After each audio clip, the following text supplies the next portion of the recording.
Financial planning ఎలా చేసుకోవాలి, ఎక్కడ డబ్బుల్ని ఇన్వెస్ట్ చేస్తే మంచి రిటర్న్స్ వస్తాయి, మ్యూచువల్ ఫండ్స్ పై వెబినార్ ఈ నెల 19-20న. హాయ్ హలో నమస్తే, welcome back to our channel. ఈరోజు మనతో ఉన్నారు amphi certified mutual fund distributor అలాగే ఫైనాన్షియల్ అడ్వైజర్ అయిన పద్మజ గుడివాక గారు. మ్యామ్తో మాట్లాడదాం. Hi ma'am. హలో అండి. చాలామందికి వాళ్ళ పిల్లల ఎడ్యుకేషన్కి సంబంధించి కూడా ఇన్వెస్ట్ చేయాలని ముందుగానే, అండ్ ఆ ఇన్వెస్ట్మెంట్ అసలు ఎంత చేయొచ్చు, అసలు చిల్డ్రన్ కూడా ఇన్సూరెన్స్ ఉంటుందా, ఏ విషయాలపై ఇన్సూరెన్స్ చేయొచ్చు, ఏ విషయాలపై వాళ్ళకి ప్లానింగ్ ఎలా చేయాలి, ఎడ్యుకేషన్కి ఎంత అమౌంట్ అవుతుంది, అందులో హైదరాబాద్ లాంటి టైర్ 1 సిటీస్ తీసుకుంటే ఇక్కడ ఎడ్యుకేషన్కి ఎన్ని లక్షలు అవుతున్నాయో అందరికీ తెలిసిందే. ఇలాంటి సిచ్యువేషన్లో ఒక చిల్డ్రన్ ఎడ్యుకేషన్ ప్లానింగ్ అనేది ఎలా చేసుకోవాలంటారు? చాలా మంచి క్వశ్చన్ అడిగారండి. సో ఈ మధ్య కాలంలో మన హైదరాబాద్ సిటీలోనే చూస్తే కనుక ఎడ్యుకేషనల్ ఇన్ఫ్లేషన్ ఏదైతే ఉందో ఆల్మోస్ట్ 10-15% అయితే ఎవ్రీ ఇయర్ పిల్లల యొక్క స్కూల్ ఫీజు అన్నది అంత పెంచుతూ ఉన్నారు. Okay, so worst case scenario 10% తీసుకున్నా కూడాను. సో ఇప్పుడు ఏదైతే మనము మన గ్రాడ్యుయేషన్స్ మా బాబు యొక్క 1 ఇయర్ ఇప్పుడు ఫీజుతో ఈక్వలెంట్ అయిపోతుంది. సో ఇప్పుడు డెఫినెట్లీ ఈ ఇన్ఫ్లేషన్ని కన్సిడర్ చేస్తూ మనం ఇన్వెస్ట్మెంట్ అన్నది ప్లాన్ చేసుకోవాలి.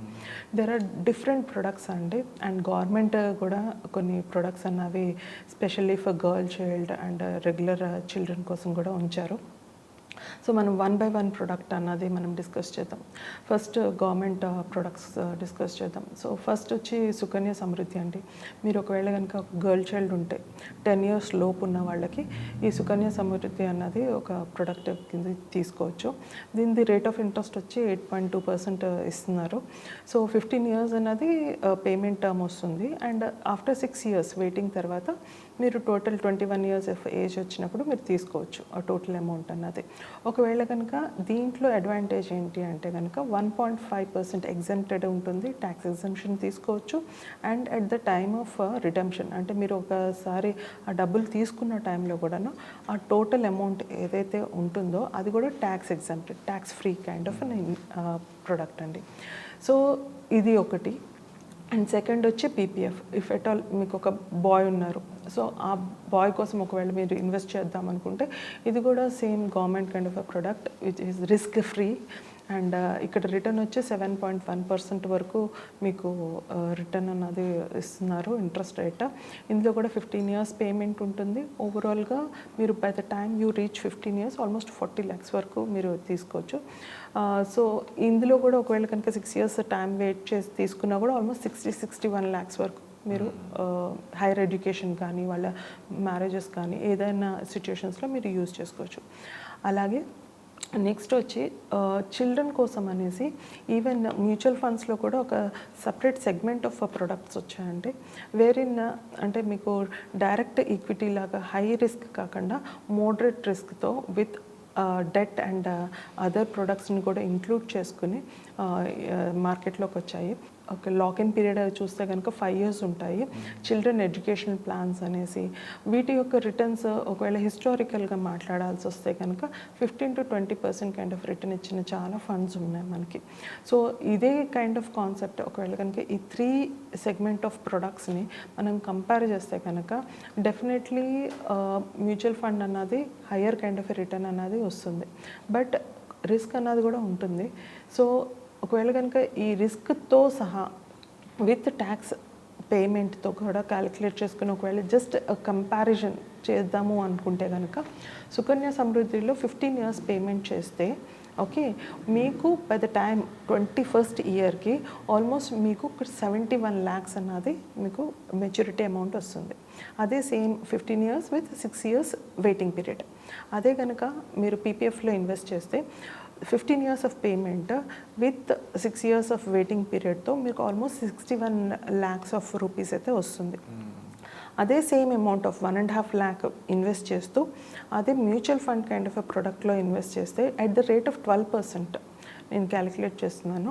Sensex has almost given 15% historical return అయితే ఈవెన్ డౌన్ సైడ్లో 12% తీసుకున్నా it will give you almost 1.23 crore. మరి ఇక్కడ ట్యాక్సేషన్ ఉంటుంది అని మీరు అడగచ్చు. సో ఒకవేళ కనుక ఈ ట్యాక్సేషన్ కూడా మనం తీసేస్తే after that also 1.1 crore is the kind of an amount which you can generate అండి. సో ఇది అంటే రిస్క్ రిటర్న్ వీటన్నిటిని బ్యారేజ్ వేసుకుని మీరు ఏదైతే కైండ్ ఆఫ్ ప్రోడక్ట్లో ఒకే అన్ని eggs we can put it in one basket అంటారు, మీకు ఐడియా ఉండే ఉంటుంది. సో అలాగా కొంత అమౌంట్ మ్యూచువల్ ఫండ్స్లో, కొంత అమౌంట్ ఇలాంటి గ్యారంటీడ్ రిటర్న్స్ వచ్చే ప్రొడక్ట్స్లో కూడా వేసుకోవచ్చు. అండ్ మీరు అడిగారు థర్డ్ ఇన్సూరెన్స్ గురించి. సో ఇన్సూరెన్స్లో కూడా దెర్ ఆర్ సమ్ ప్రొడక్ట్స్ అండి which are exclusively for children. So ఇవి ఎట్లా పనిచేస్తాయి అంటే కనుక ఇందులో ఒక రిస్క్ ఫ్యాక్టర్ని కూడా వీళ్ళు ఇంక్లూడ్ చేశారు. అంటే ఫర్ సపోజ్ ఒక పర్సన్ ఒక 25 lakhs సమ్ అష్యూరెన్స్తో ఒక ప్రొడక్ట్ తీసుకున్నారు. గాడ్ ఫర్బిడెన్ ఏదైనా అనుకోని సంఘటన జరిగి వాళ్ళ యొక్క పేరెంట్కి ఏదైనా నష్టం జరిగితే కనుక ఆ చైల్డ్ యొక్క ప్రీమియం ఇప్పుడు ఒక 2 to 3 years కట్టారు ప్రీమియం, ఓకే. ఆ తర్వాత ఏదైనా రిస్క్ జరిగిందనుకోండి, ఆ ఫ్యూచర్ ప్రీమియమ్స్ అన్నీ వేవ్ ఆఫ్ అయిపోతాయి.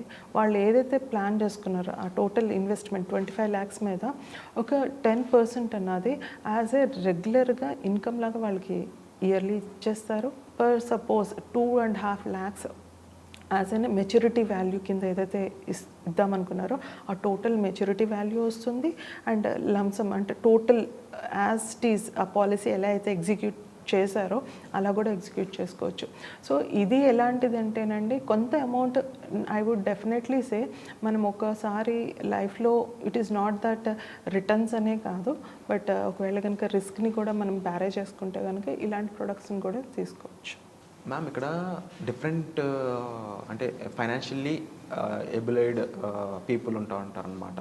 కొంతమంది పేరెంట్స్కి వాళ్ళ మంత్లీ శాలరీ కలిపితే మొత్తంగా 50,000 ఉండొచ్చు, కొంతమందికి 30,000 అయి ఉండొచ్చు, కొంతమందికి అది ₹1,00,000 అయి ఉండొచ్చు. అందరికీ సేమ్ ప్రొసీజర్ అయితే యూజ్ అవ్వదు అంటారు కదా 100%. అవునండి. బట్ ఇలాంటి సిచ్యువేషన్ ఉన్న వాళ్ళు ఇండివిజువల్గా మిమ్మల్ని కలిస్తే ఎలాంటి సజెషన్స్ మీరు వాళ్ళకి ఇస్తారు? మిమ్మల్ని పర్సనల్గా కలిసి వాళ్ళు ఎటువంటి సజెషన్స్ తీసుకోవచ్చు అంటారు? డెఫినెట్లీ అండి, ఎవరైనా వాళ్ళ యొక్క ప్రతి ఒక్క పర్సన్కి individual every one is unique అండి. అంటే వాళ్ళ ఫైనాన్షియల్ సమస్యలు కానీ వాళ్ళకున్న బాధ్యతలు కానీ లైఫ్లో అన్నవి డిఫరెంట్గా ఉంటూ ఉంటాయి. సో డెఫినెట్లీ ఎవరైనా అప్రోచ్ అయితే కనుక we will be giving tailor made financial planning అన్నది మేము డెఫినెట్లీ ప్రొవైడ్ చేస్తాము.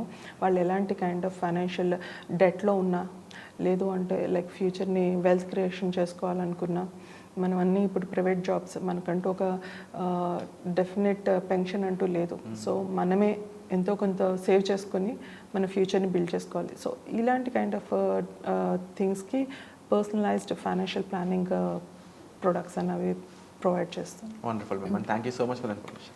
Thank you.